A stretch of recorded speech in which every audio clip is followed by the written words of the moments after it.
राज्यसभा सांसद डॉक्टर सुभाष चंद्रा हमारे साथ हैं इस वक्त। डॉक्टर साहब, क्या लगता है, प्रधानमंत्री ने कहा है गुड एंड सिंपल टैक्स है ये देश के लिए, आपको लगता है कि वाकई ऐसा है?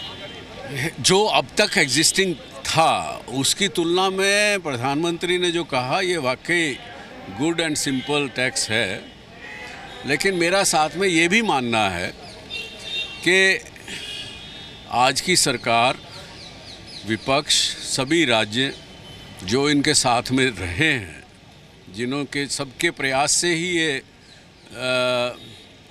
गुड एंड सिंपल टैक्स का स्ट्रक्चर पास हुआ है। मेरा ये मानना कि ये एक शुरुआत है, ये एक मैं मानता हूँ आर्थिक आज़ादी का एक पहला कदम है। क्योंकि आज कुछ भी कहें आप, फिर भी इसकी कल्पना विदेशों से उठा के रखी गई है।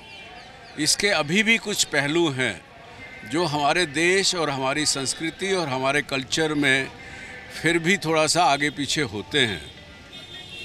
जैसे कि मैं मानता हूं कि आयुर्वेदिक गुड्स के ऊपर टैक्स ज़्यादा होना और एलोपैथिक पे कम होना, इसके दोनों पहलू हैं। एक रूप से तो आप कह सकते हैं कि आयुर्वेदिक दवाइयाँ को बहुत लोग इस्तेमाल नहीं करते हैं, लेकिन एलोपैथिक सभी करते हैं, गरीब भी अमीर भी। लेकिन आयुर्वेदिक जो चीज़ है वो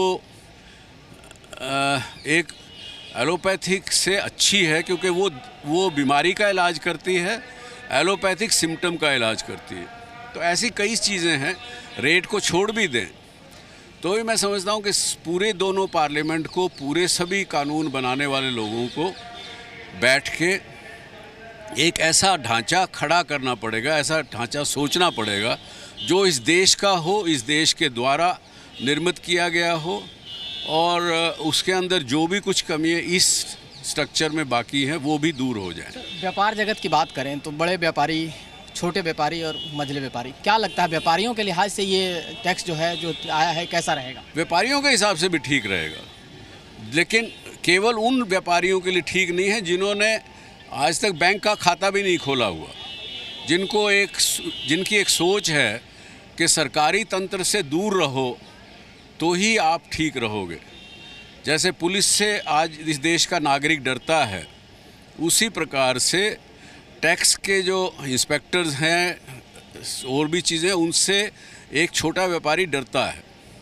उनका डर हमें दूर करना पड़ेगा, उनको एक भरोसा दिलाना पड़ेगा कि हम तुम्हारे विरोध में नहीं हैं।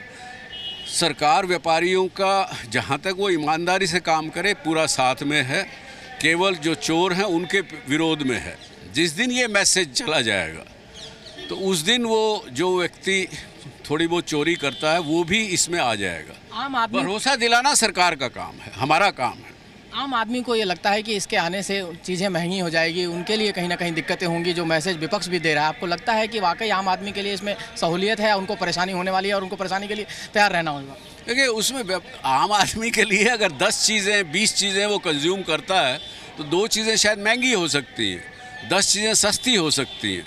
लेकिन कुल मिला के लाइफ के अंदर जो चीज़ें ज़रूरत की चाहिए एक इंसान को, उसमें कोई महंगाई होगी ऐसा मुझे नहीं लगता। आज का दिन आर्थिक आज़ादी का दिन है भारत के लिए, मैं ये मानता हूँ आर्थिक आज़ादी की तरफ पहला कदम है, ये मानता हूँ। जिस तरह से जश्न मनाया गया, इसको लेकर विपक्ष का विरोध था, आपको लगता है किस तरह जश्न मनाना चाहिए देश में? देखिए, ठीक है, वो तो विपक्ष को भी कुछ ना कुछ मुद्दा चाहिए तो उन्होंने किया है। चलिए, तो आर्थिक आज़ादी की दिशा में एक कदम है, ये कहना है डॉक्टर सुभाष चंद्रा का। रवि त्रिपाठी, जी मीडिया, दिल्ली।